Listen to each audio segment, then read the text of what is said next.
남편 없이 외아들을 키웠습니다. 그런데 이 귀한 아들이 어느 날 갑자기 자기가 중동에 선교사로 나가겠다고 이야기하는 겁니다. 그래서 어머니가 이 이야기를 들었을 때 가슴이 철렁 내려앉았습니다. 큰일 났네. 이거 어떻게 하지? 그러고서 하나님 앞에 열심히 간절히 기도했습니다. 하나님, 제발 이 아들의 마음을 돌려주셔서 아들이 선교사로 나가지 않고 나와 여기에 편안히 살 수 있도록 해주십시오 하고 열심히 기도했습니다. 그런데 그렇게 기도하다가 내가 정말 하나님을 믿는 사람인가 라는 그런 생각이 들기 시작했습니다. 기도하다가 보니까 사실은 자기가 하나님 믿는 게 아니라 아들을 믿고 살고 있다는 깨달음이 왔습니다. 그리고 이런 깨달음이 오자 그 어머니의 기도가 바뀌었습니다. 아들을 선교사로 보내는 일에 순종하기로 결단을 하고 그리고 하나님 앞에 펑펑 울었습니다. 권사님은 아들이 중동으로 출국하는 날 공항에서 배웅을 하는데 그때는 울지 않았지만 돌아오는 차 안에서 역시 펑펑 울었습니다. 그러면서 하나님의 마음을 조금이라도 깨닫게 되었습니다. 이게 하나님의 마음이겠구나.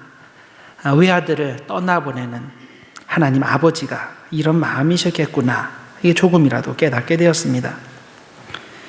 이 권사님의 아들이 향하는 그 나라 백성이 이 외아들을 선교사로 떠나보내는 어머니의 마음을 알까요?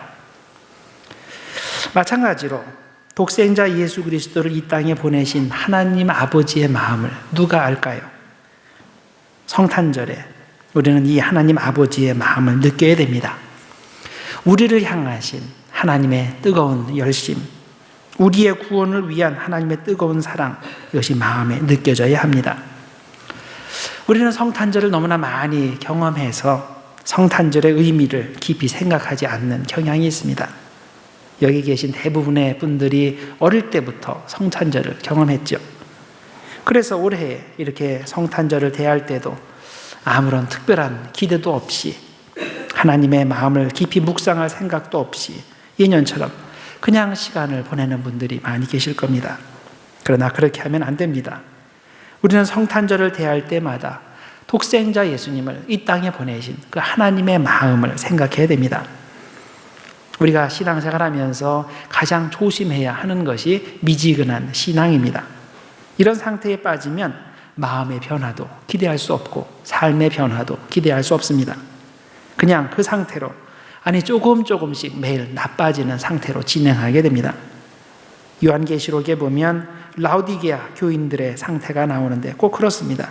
차지도 않고 덥지도 않고 예수 믿는 것 같기도 하고 믿지 않는 것 같기도 하고 하나님을 사랑하는 것 같다가도 하나님을 사랑하지 않는 것 같기도 하고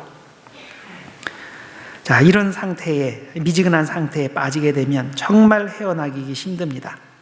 하나님께서 주시는 엄청난 복 앞에서도 아무 감동 없이 그냥 맹숭맹숭할 뿐입니다. 모태신앙으로 자란 분들 중에 이런 분들이 많이 있습니다. 성탄절에 관한 메시지 한두 번 들은 게 아니죠. 성탄절 행사에 참여하는 것 한두 번 참여하는 것이 아닙니다. 특별히 기대할 것도 하나도 없는 거죠. 그래서 하나님의 사랑을 체험하라고 특별히 제공해 주신 이 성탄절에 하나님의 사랑을 느끼지도 못하고 하나님께 감사하지도 못하고 그냥 그 날을 지나쳐 버립니다. 우리는 회개해야 됩니다. 예수님께서 미지근한 라오디게아 교인에게 책망하신 말씀을 귀 기울여 들어야 됩니다. 요한계시록 3장 19절과 20절에 이렇게 말씀합니다. 물은 내가 사랑하는 자를 책망하여 징계하노니 그러므로 네가 열심을 내라. 회개하라. 볼지어다 내가 문 밖에 서서 두드리노니 누구든지 내 음성을 듣고 문을 열면 내가 그에게로 들어가 그와 더불어 먹고 그는 나와 더불어 먹으리라. 지금 주님은 우리의 영혼의 문을 두드리시며 말씀하십니다. 너를 향한 나의 열심이 느껴지지 않느냐? 너를 구원하기 위해 독생자를 보낸 나의 사랑이 느껴지지 않느냐? 이제 문을 열고 나를 영접해라. 그러면 내가 살 것이다. 이렇게 말씀하십니다. 오늘 여러분을 향한 주님의 음성을 듣고 주님의 열심을 느끼시기를 바랍니다. 오늘 본문에 보면 앞으로 한 아이가 태어나게 되는데 그가 놀랍게도 전능하신 하나님이시고 영존하시는 아버지시고 평강의 왕이라고 예언하고 있습니다. 하나님 본인이 아기로 태어나신다는 뜻이죠. 그리고 이런 놀라운 일이 어떻게 해서 일어나는가 하면 바로 만군의 여호와의 열심 때문에 그런 일이 이루어진다라고 하였습니다. 하나님은 참으로 열심이 많으신 분입니다. 우리의 구원을 위한 열심이 정말로 대단하십니다. 그래서 하나님 자신이 아기 예수로 태어나셨습니다. 만일 하나님에게 열심이 없으셨다면, 아마 하나님이 좀 게으르셨다면 우리의 구원을 위해서 성육신의 방법을 사용하시지 않았을 겁니다. 대신 우리에게 하나님의 수준으로 올라와서 스스로 구원의 진리를 깨닫고 구원을 얻으라고 하실 겁니다. 만일 하나님께서 그런 것을 요구하셨다면 문제가 뭘까요? 이 세상에 사는 그 어느 누구도 하나님의 수준으로 올라올 수가 없는 거죠. 그래서 스스로 하나님의 수준으로 올라가서 구원받는 것은 타락한 인간에게는 불가능한 일입니다. 그래서 하나님의 열심이 중요한 겁니다. 하나님은 우리를 구원하시기 위해 열심을 품고 이 땅에 내려오셨습니다. 예수님을 통해 우리에게로 내려오셔서 우리의 수준에서 말씀하시고 우리의 수준에서 진리의 빛을 보여주시고 그리고 삶으로 모범을 보여주셨습니다. 우리가 성탄절에 생각하고 묵상해야 될 것이 바로 이겁니다. 우리를 구원하기 위해 아기 예수로 오신 하나님의 열심. 자, 이 열심을 우리는 성탄절에 생각해야 됩니다. 우리를 구원하기 위한 하나님의 열심에 대해서 두 가지를 생각해 볼 수 있습니다.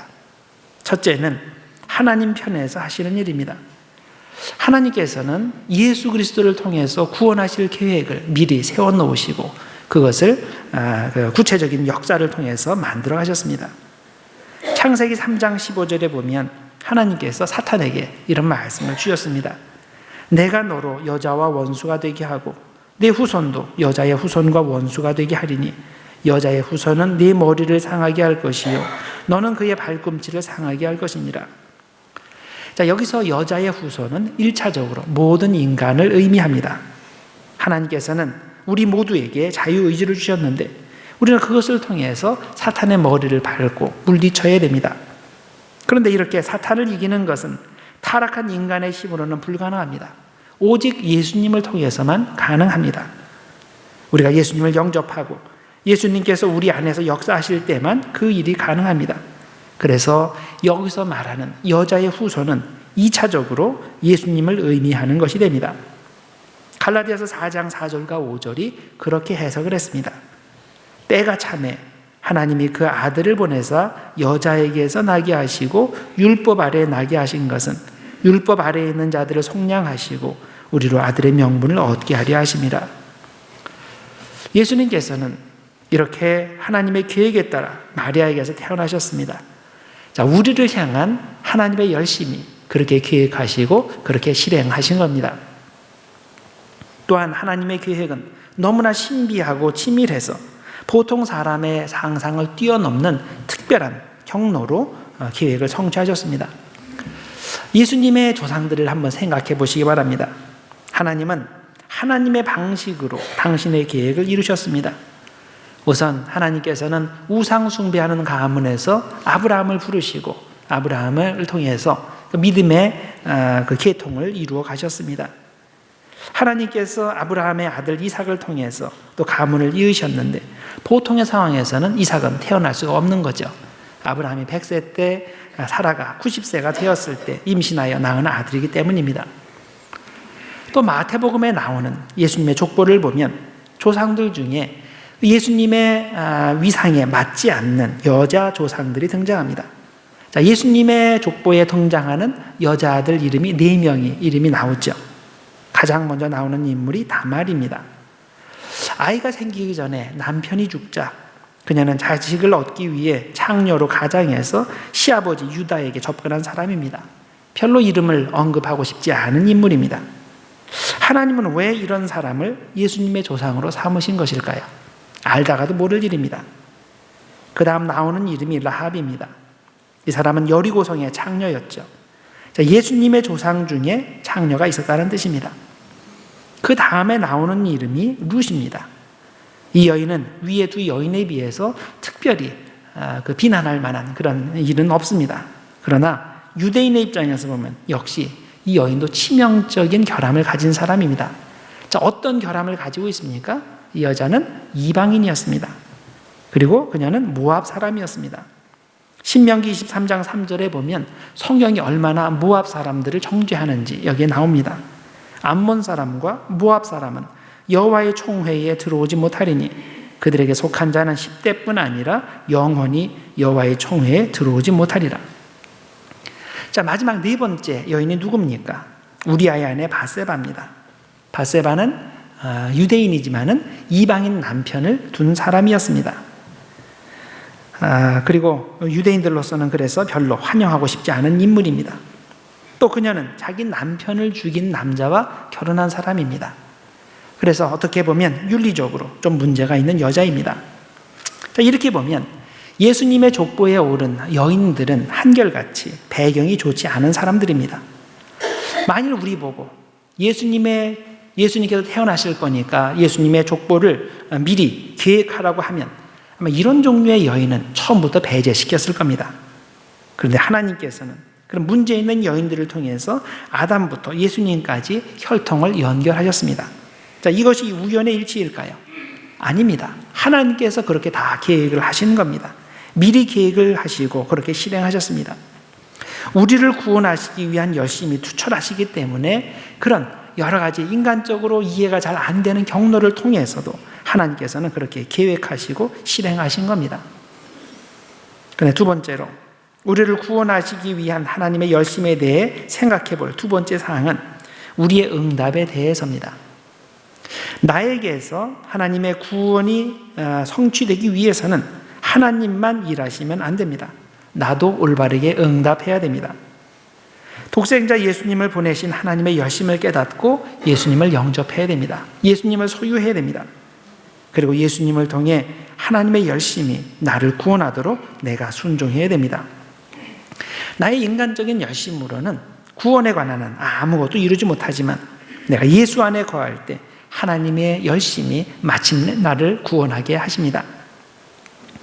하나님의 열심을 마음에 품고 살았던 사람이 있습니다. 대표적으로 사도 바울을 들 수 있습니다. 고린도후서 11장 2절에 보면 바울의 열심에 대해서 이렇게 설명합니다. 내가 하나님의 열심으로 너희를 위하여 열심을 내노니 내가 너희를 정결한 처녀로 한 남편인 그리스도께 드리려고 중매함이로다. 바울은 여기서 자기가 중매의 일을 한다고 하는데 그것의 의미는 복음 전도 사역을 의미하는 거죠. 바울은 사람들에게 복음을 전하고 그들이 구원받아 마지막에 천국의 혼인잔치에 영적 혼인잔치에 참여하게 하기 위해서 정말 열심히 일했다는 겁니다. 자, 그런데 바울이 이렇게 열심히 일하는 것이 자신의 인간적인 열심이었습니까? 아닙니다. 그것은 하나님의 열심이었습니다. 만일 바울이 인간적인 열심으로 하나님의 일을 했다면 어려움이 올 때 벌써 중간에 다 포기했을 겁니다. 바울이 복음을 전하다가 얼마나 많은 어려움을 당했는지 우리들이 잘 알고 있습니다. 고린도후서 11장 23절 이하에 얼마나 많은 고난을 받았는지 이렇게 나열하고 있습니다. 내가 수고를 넘치도록 하고 옥에 갇히기도 더 많이 하고 매도 수없이 맞고 여러 번 죽을 뻔하였으니 유대인들에게 40에 하나 감한 매를 5번 맞았으며 3번 태장으로 맞고 돌로 맞고 3번 파선하는데 일주야를 기품에서 지냈으며 여러 번 여행에 강의 위험과 강도의 위험과 동족의 위험과 이방인의 위험과 시내의 위험과 광야의 위험과 바다의 위험과 거짓 형제 중에 위험을 당하고 또 수고하며 애쓰고 여러 번 차지 못하고 줄이며 목마르고 여러 번 굶고 춥고 헐벗어노라. 우리 자신을 한번 생각해 봅시다.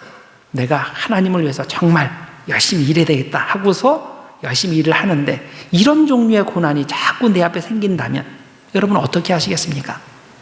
아마 대부분의 분들은 중간에 다 포기할 겁니다. 그러나 오직 하나님을 향한 열심이 있는 사람은 그것도 사람의 열심이 아니라 하나님께서 주신 열심을 가지고 일하는 사람은 계속 사명을 감당할 수 있습니다. 바울이 그런 사람입니다. 바울이 자신의 인간적인 열심으로 하나님의 일을 한 것이 아닙니다. 하나님의 열심으로 그 일을 한 겁니다. 그래서 바울은 내가 하나님의 열심으로 너희를 위하여 열심을 낸다라고 고백한 겁니다. 여러분, 하나님의 일은 절대 사람의 힘으로, 사람의 열심으로 감당할 수 없습니다. 오직 하나님께서 주시는 힘으로만 감당할 수 있습니다. 예수님을 소유한 사람, 예수님을 통해서 하나님의 열심으로 일하는 사람만이 하나님의 계획을 성취할 수 있습니다. 여러분은 하나님의 열심을 깨닫지 못하고 인간적인 욕심으로 무엇을 성취하려고 한 적이 있지 않습니까? 우리를 구원하기 위해 독생자까지 주신 그 하나님의 열심을 깨닫지 못하는 사람, 하나님의 열심으로 일하지 못하는 사람은 절대로 하나님의 계획을 성취할 수 없습니다. 그래서 우리가 뭔가를 주님을 위해서 열심히 일한다고 할 때 정말 이게 나의 인간적인 열심인지 하나님께서 주시는 하나님의 열심으로 하는 거지, 이거 잘 구별하셔야 됩니다. 하나님의 열심으로 할 때만 하나님께서 그 일을 이루어 주십니다. 하나님의 계획은 오직 하나님의 열심으로만 성취할 수 있는 겁니다. 그러기 위해서 우리는 하나님의 열심이 가장 선명하게 표현된 예수님을 영접하고 예수님의 마음을 깨닫고 그 예수님의 마음으로 열심히 일해야 됩니다. 미국에 한 부자가 있었습니다. 그의 아들은 미술 수집가였는데 전 세계를 돌아다니면서 피카소, 마네, 모네, 고흐, 이런 유명한 화가들의 작품들을 사서 모았습니다. 그러던 어느 날 이 아들이 나라의 부름을 받고 전쟁터에 나갔습니다. 그리고 전쟁터에서 그러다가 다른 동료 군인들을 병원으로 후송하던 중에 그만 탄환에 맞아서 사망하고 말았습니다.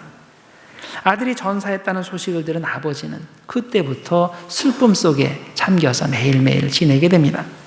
그런데 그해 성탄절에 한 군인이 큰 패키지를 가지고 찾아왔습니다. 군인은 아버지에게 이 패키지를 건네면서 말했습니다. 저는 당신의 아들 덕분에 생명을 보존할 수 있었습니다. 제가 부상당했을 때 당신의 아들이 나를 후송해 주어서 내가 살 수 있었습니다. 저는 그림을 그리는 별로 유명하지 못한 화가인데 당신의 아들을 추모하는 뜻에서 아드님 초상화를 그렸습니다. 제가 이 초상화를 드리는데 조금이나마 이것을 통해서 좀 위로를 받으시면 좋겠습니다 라고 전해줬습니다. 아버지는 이 초상화를 받아들고 감사의 뜻을 표했습니다. 그러나 아들의 죽음으로 인해 슬픔에 잠긴 아버지는 시름시름 앓다가 그 다음 해에 역시 죽고 말았습니다. 이 부자가 죽은 후에 재산관리인이 그분의 아들이 수집한 모든 그림들을 모아서 경매하기 위해 광고를 냈습니다. 이 광고를 보고서 전 세계의 미술 애호가들이 몰려들었습니다. 마네, 모네, 고흐 이런 유명한 화가가 그린 작품이니까 당연히 사람들이 많이 몰려들죠. 그래서 경매를 시작하는데 경매에 나온 첫 번째 작품이 뭐냐면 다름 아닌 이 아들의 동료가 그려준 아들의 초상화였습니다. 재산관리인이 아들의 초상화로 경매를 시작했는데 아무도 그 그림을 사려고 하지 않았습니다. 보니까 마네, 모네 그런 사람들에 비해서는 아무것도 아니죠. 한참 지나도 아무도 그 그림을 사려고 하지 않으니까 이 죽은 아버지의 친구가 내가 100불에 사겠다고 얘기했습니다. 재산관리인이 다시 한번 더 높은 금액을 부를 사람이 없냐라고 했는데 아무도 응하지 않았습니다. 그래서 100불에 이 그림이 낙찰되었습니다. 아들의 초상화가 경매가 끝난 후에 미술 애호가들은 이제 진짜 지금부터 경매가 시작이 된다라고 생각하고 자리에 앉았습니다. 과연 다음 그림에 뭐가 나올까? 그런데 재산관리인이 이제 경매가 종료되었다고 선언하는 겁니다. 사람들이 놀랐습니다. 이제부터 경매가 시작인데 왜 경매가 끝났다고 얘기하는가? 그러니까 그 재산관리인이 이렇게 대답합니다. 돌아가신 주인 어르신께서 이런 유언을 남기셨습니다. 내 아들의 초상화를 간직하는 사람에게 내가 소장한 모든 그림을 그에게 주겠다. 그래서 이 경매를 끝내는 겁니다. 이렇게 대답을 합니다. 아들을 가진 사람은 모든 것을 가지게 되어 있습니다. 성탄절의 주인공은 하나님의 아들 예수 그리스도이십니다. 그래서 우리는 예수님에게 집중해야 됩니다. 하나님의 열심이 바로 이 예수 그리스도를 통해서 이 땅에 성취되었습니다. 하나님의 열심이 없었다면 여러분과 저는 구원받지 못했습니다. 우리는 이 성탄절에 하나님의 열심을 느끼고 하나님의 열심의 가장 선명한 표현인 예수 그리스도를 우리의 삶에 영접해야 됩니다. 그분을 소유해야 됩니다. 그리고 이제부터 하나님의 열심을 본받아 예수 안에서 열심히 신앙생활을 해야 됩니다. 그래야 하나님께서 예비하시고 계획하신 모든 것이 내 삶에 이루어지게 됩니다. 여러분, 하나님께서는 우리 각자를 향한 계획을 가지고 계십니다. 그것이 어떻게 fully 성취되겠습니까? 오직 예수 안에서만 성취될 수 있습니다. 그래서 여러분, 예수님을 소유하시기 바랍니다. 하나님의 열심이 그 안에 들어가 있습니다. 하나님의 열심을 통해 이 땅에 오신 예수님을 영접하고 예수님을 보내신 그 하나님의 열심을 깨닫고 그 열심으로 열심히 구원의 길을 가는, 그래서 모두 풍성한 그런 하나님의 계획이 풍성하게 이렇게 성취되는 여러분과 저의 삶이 되기를 주님의 이름으로 축원합니다. 기도하겠습니다. 하나님 아버지, 감사합니다. 주님께서 이 성탄절에 주님의 이름을 우리들이 찬양하며 또 하나님의 열심을 다시 한번 생각하게 하시니 감사합니다. 하나님께서 열심히 있으셨기에 이 땅에 내려오셔서 우리를 구원하셨습니다. 하나님, 그에 대한 감사와 올바른 응답으로 우리도 열심을 내게 하여 주시옵소서. 예수님을 내 마음에 소유하게 하시고 예수님의 마음으로 다른 사람들 바라보게 하시고 행동하게 하시고 그 예수 안에 들어있는 그 하나님의 열심, 그것을 생각하며 그것을 느끼며 나도 그 똑같은 열심으로 하나님께 응답해서 하나님의 계획이 온전히 내 삶에 이루어지도록 하나님 축복해 주시옵소서. 예수님의 이름으로 기도드렸나이다. 아멘.